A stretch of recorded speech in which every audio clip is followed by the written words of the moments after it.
இந்த இந்த கேள்வி நிறைய பேருக்கு மனதில் இந்த கேள்வி இருக்கு.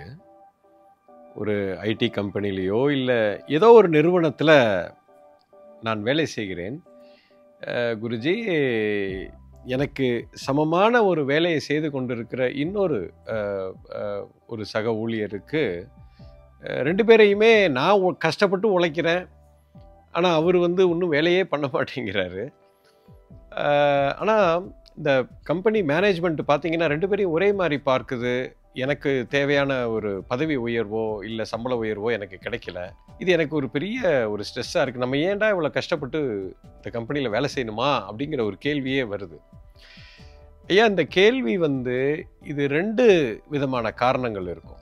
ஒன்று தவறு நம்மளிடத்தில் இருக்கலாம், இன்னொன்று தவறு மேனேஜ்மெண்ட்டில் இருக்கலாம், அல்லது உங்களுடைய யாருக்கு ரிப்போர்ட் பண்ணுறீங்களோ உங்களுடைய மேலாளருக்கு இருக்கலாம். நீங்கள் ஒரு விஷயம் நல்லா புரிஞ்சுக்குங்க. ஃபஸ்ட்டு உங்களை நீங்கள் செய்கிற வேலையை இன்னொருத்தரோட கம்பேர் பண்ணாதீங்க. ஒப்பிட்டு பார்க்குறதே முதல் தவறு. அதுவே ஒரு பெரிய குறைபாடுன்னு சொல்வேன். யாரையுமே உங்களுடைய வேலை நீங்கள் செய்கிற இந்த கம்பெனியில் நீங்கள் செய்யக்கூடிய கொடுக்கக்கூடிய வேல்யூவை எந்த ஒரு நபரோடையும் ஒப்பிடக்கூடாது. ஒன்று. இரண்டாவது, நீங்கள் கேட்குற கேள்வி நிறைய பேர், நான் கஷ்டப்பட்டு படாத பாடுபட்டு உழைக்கிறேன், இன்னொருத்தர் ஜாலியாக இருக்காரு அப்படின்னு நீங்கள் சொல்கிறீங்க. முதல்ல அங்கேயே ஒரு தவறு இருக்கிறது.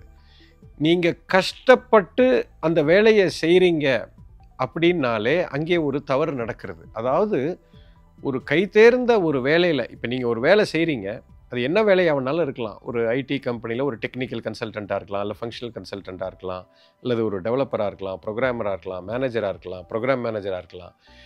நீங்கள் எந்த துறையில் இருந்தாலும் அதில் நீங்கள் எக்ஸ்பர்ட்டாக இருக்கிற பட்சத்தில் நீங்கள் அந்த வேலையை செய்கிறது கஷ்டப்பட மாட்டீங்க.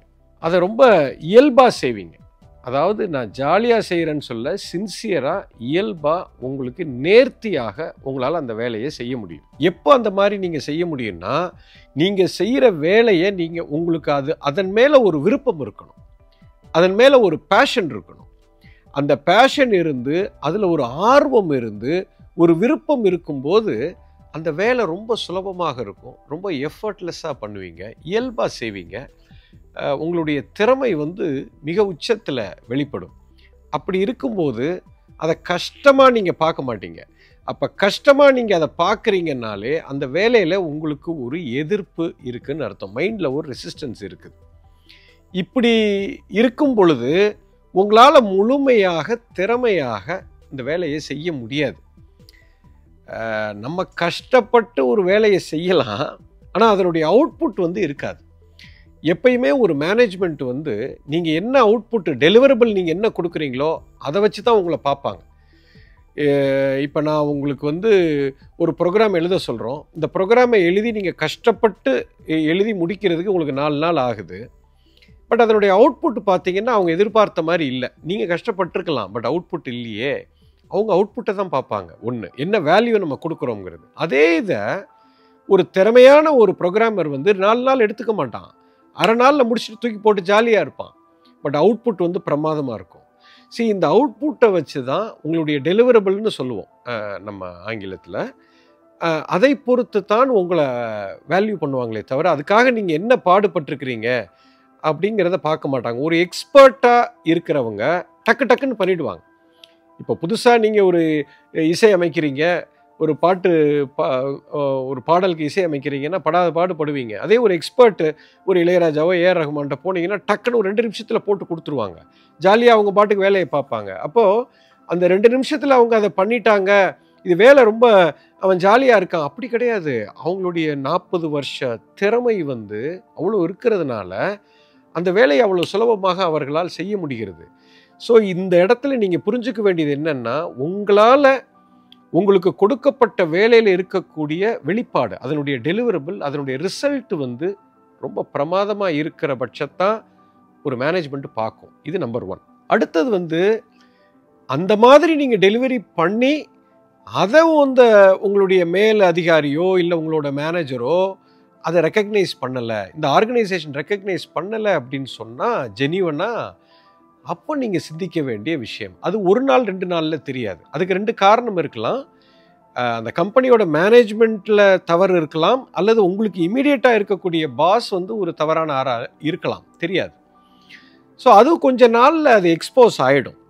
இது தொடர்ந்து நீடிக்குது அப்படின்னா ரொம்ப சந்தோஷம். உங்களுடைய திறமைக்கு உங்களுக்கு நம்பிக்கை இருக்குன்னா ஜம்முன்னு நீங்கள் பேப்பரை போட்டுட்டு நீங்கள் இன்னொரு கம்பெனிக்கு ஷிஃப்ட் ஆகலாம். இது எப்போ இந்த டெசிஷன் எடுக்கணும்னா, நீங்கள் வந்து தொடர்ந்து அந்த டெலிவரபிளும் பண்ணுறீங்க, உங்களால் கம்பெனிக்கு மிகப்பெரிய ஒரு அசட்டாக நீங்கள் இருக்கிறீங்க, அதையும் அந்த கம்பெனி ரெக்கக்னைஸ் பண்ணலைன்னா அந்த கம்பெனி சரியான ஒரு நிறுவனமாக இருக்காது. அந்த மேனேஜ்மெண்ட் ஏதோ தப்பாக இருக்குன்னு அர்த்தம். பட் அந்த கேஸ் வந்து ரொம்ப கம்மி தான். You understand? பொதுவாக உங்களுடைய வேல்யூ பிரமாதமாக இருந்து நீங்கள் ஒரு மிகப்பெரிய ஒரு திறமையான ஒரு ஆளாக இருக்கும்போது எஃபர்ட்லெஸ்ஸாக அந்த வேலையை நீங்கள் செய்யும் பொழுது கட்டாயம் உங்களை மேனேஜ்மெண்ட் ரெக்கக்னைஸ் பண்ணும். நீங்கள் ரிசல்ட்டை பார்க்க தேவையில்லை, யாரையும் நீங்கள் கம்பேரும் பண்ணாதீங்க. நீங்கள் செய்கிற வேலையை முதல்ல என்ஜாய் பண்ணுங்கள், அதை கஷ்டப்பட்டு செய்யாதீங்க. கஷ்டப்பட்டு செய்கிறீங்கனாலே அங்கே ஏதோ ஒரு தவறு நடக்கிறதுன்னு அர்த்தம். ஸோ அதை எப்போ நீங்கள் திறமையாகவும் உங்களுடைய வேல்யூ நீங்கள் பெரிய லெவலில் உங்கள் கம்பெனிக்கு நீங்கள் கொடுக்கும்போதும், உங்களால் அந்த கம்பெனி ஒரு மிகப்பெரிய பலனை அடையுதுன்னா உங்களை ரெக்கக்னைஸ் பண்ணாமல் இருக்கவே இருக்காதுங்க. கண்டிப்பாக உங்களை ரெக்கக்னைஸ் பண்ணுவாங்க. அங்கே ஏதோ ஒரு தவறு நடக்கிறது, உங்களை நீங்கள் பாருங்கள். இதுதான் நீங்கள் புரிந்து கொள்ள வேண்டிய விஷயம். ஒன்று, உங்கள் வேலையை நீங்கள் பிடிச்சு ரசித்து செய்யணும். அதனுடைய வேலையை நீங்கள் வந்து வேல்யூ கொடுக்கணும். அந்த ரிசல்ட்டு தான் முக்கியம். எவ்வளோ கஷ்டப்படுறீங்கிறது முக்கியம் இல்லை. புரிஞ்சிருக்கும்னு நினைக்கிறேன். எஸ்.